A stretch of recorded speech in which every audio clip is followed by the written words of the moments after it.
You know, I thank you very much. That was a very nice thing you said about me in the beginning. Yeah, what was it? That I appreciate it coming from you. Thank you very much. Was it nice? I liked it. Yeah. The last time I saw you, we were freezing our off. Yeah. In, what was the name of it? Killeen, Texas. Killeen, Texas, yes. Yes, just before the revolution. Yeah. We were on a show called Operation Entertainment, and I don't know what we had done to deserve being sent to that part of the world in that temperature. I don't know, it was great though. It was like all these army people and tanks.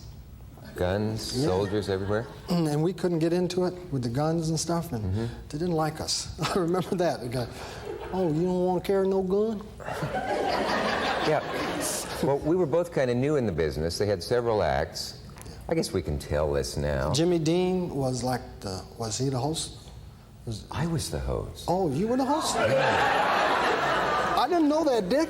Honest, I didn't know you were the host. Because you were like a little kid backstage. I know. You kept calling me Jimmy and saying, sing Big Bad John, and I didn't know what to do. No, but it was the great, do I need to say the great Louis Armstrong band was there. Yes. Freezing in the middle of Texas. It was not a day to be a brass monkey. Older people know that reference. Okay. Yeah. I remember that's where I met Louis Armstrong, and I walked in his dressing room. I said, how you doing, Louis? He said, white folks still in the lead.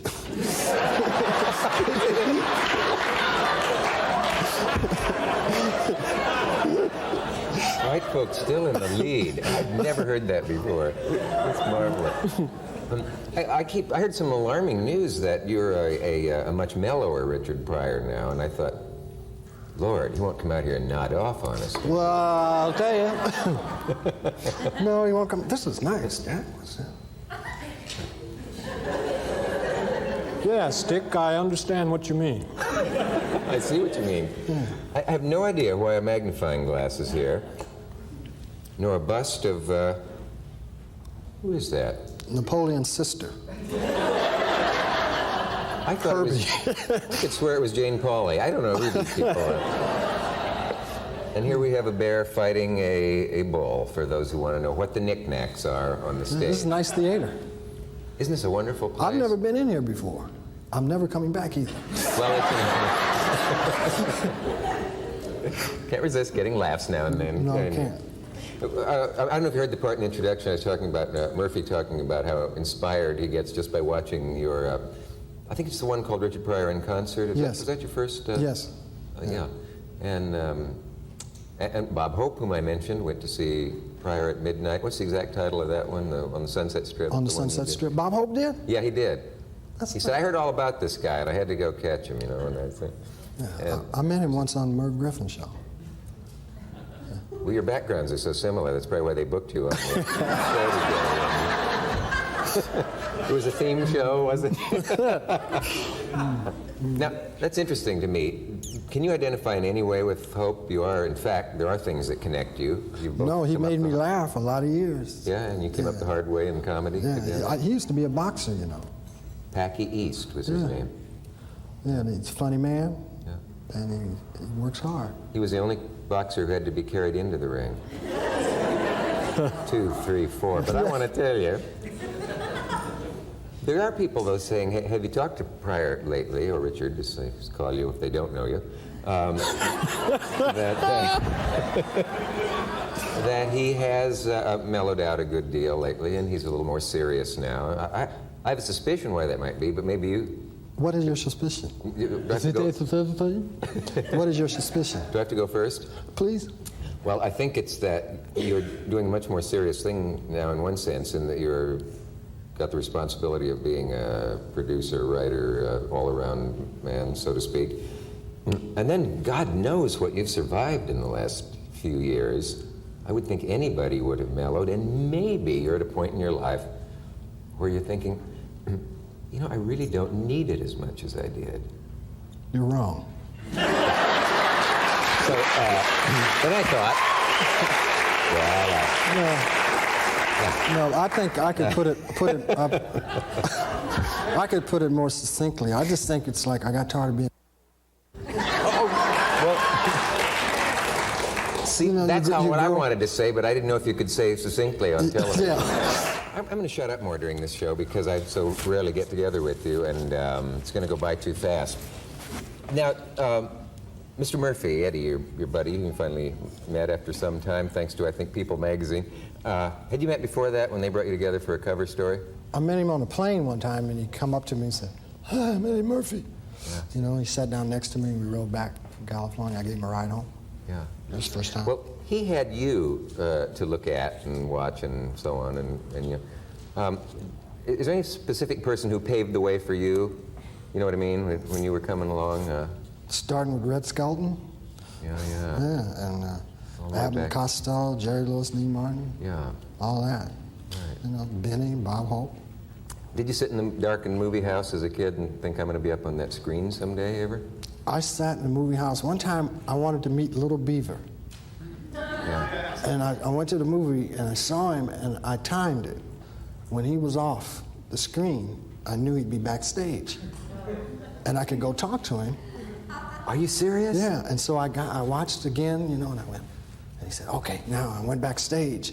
And I went backstage, and he wasn't there. And I was standing looking, and I could see this image up on the screen. I remember seeing, and the guy said, "What are you doing back here?" He says, "I'm waiting to see Little Beaver." I said, "You're crazy, get out of here. Ain't no Little Beaver." And that was like discouraging. I didn't understand that. You know, I said, "Little Beaver is not here." But I saw him up on the screen. I used to think the people were behind the screen because otherwise how could we hear their voices? That's what I used to think when I went to the movies. My wife used to look in the radio to see if the little people were in there. You were married at that age? This was last summer, which is really startling, but I think that was a universal thing with kids. They never told you where were those people up there. I used to leave the theater and wonder in my mind, I said, I wonder if Tony Curtis goes to the bathroom. Yeah. You know, I just couldn't imagine movie stars going to the bathroom. I know. Well, I thought they had people to do it for them. I really didn't know that. No, that's right, you couldn't. And also, at a very, very early age, I thought, I never heard of a movie star dying. Of course, that seems to be, as we sit here now, all you do hear about. But I remember as a meeting kid thinking, Gene Autry when I was a kid. You met him? Yeah, in Champion. Where, in a parade? Did No, come to your they were town? at the Armory. They did a show. He used to do shows. Wow. And I met Lash LaRue. Sure. Yeah, at the carnival. My uncle worked the carnival. Yeah. So I went to the carnival with him one weekend. And Lash LaRue was there. And I got to go up and meet him. And there he was, drunk. Hi, kid. I thought it was Fuzzy Q Jones, you know. Oh, no. Oh, well, hello, youngster. Of course, as we know, he was pretending to be. Yes, inebriated. yes, of course. Yeah. Actors often do that as a joke.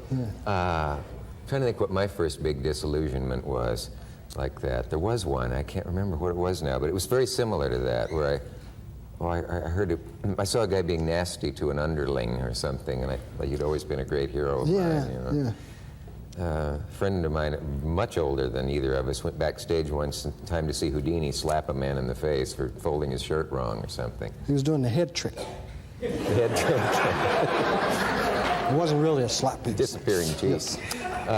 If you're not going to light a cigarette and be a bad influence on older people. Don't intend to. No, any vices you have are fine with me.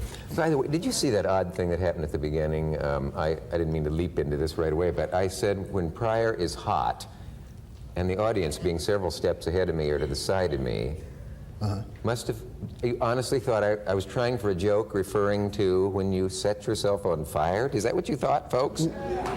I thought they thought that when you said he was hot, you meant sexually. Oh, sexually. Is that what it was?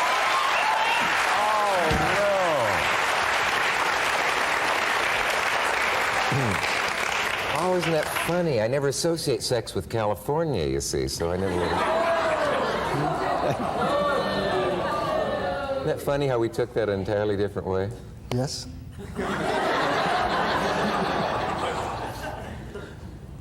You know, I've got to confess something to you now. I meant at least 10 times to write you a letter at that time. You did? And I never did. Well, I can't I think. got it through the ether and the earth. Oh, did you? I got your thoughts. Thank you very much. No, I really, I still will. I felt bad about that, but I thought, how do I know he remembers me? Be nice. I like to read those kind of letters, and I'm glad you. Hope you get out of the hospital soon, Rich. That's the way to start. Yeah. And sorry that you burned up, and I know you're in great pain, but I care about you very much. Yeah. Thank you, Rich.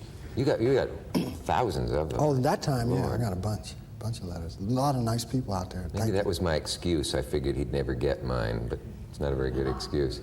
If you had to take something artifact from your career, a tape, a film, something for the time capsule, and they could say this is for the time capsule, and we can only take one thing. Would it be one of your stand-up concerts or one of your movies? Yeah, I would do take the live in concert. Yeah. I wonder.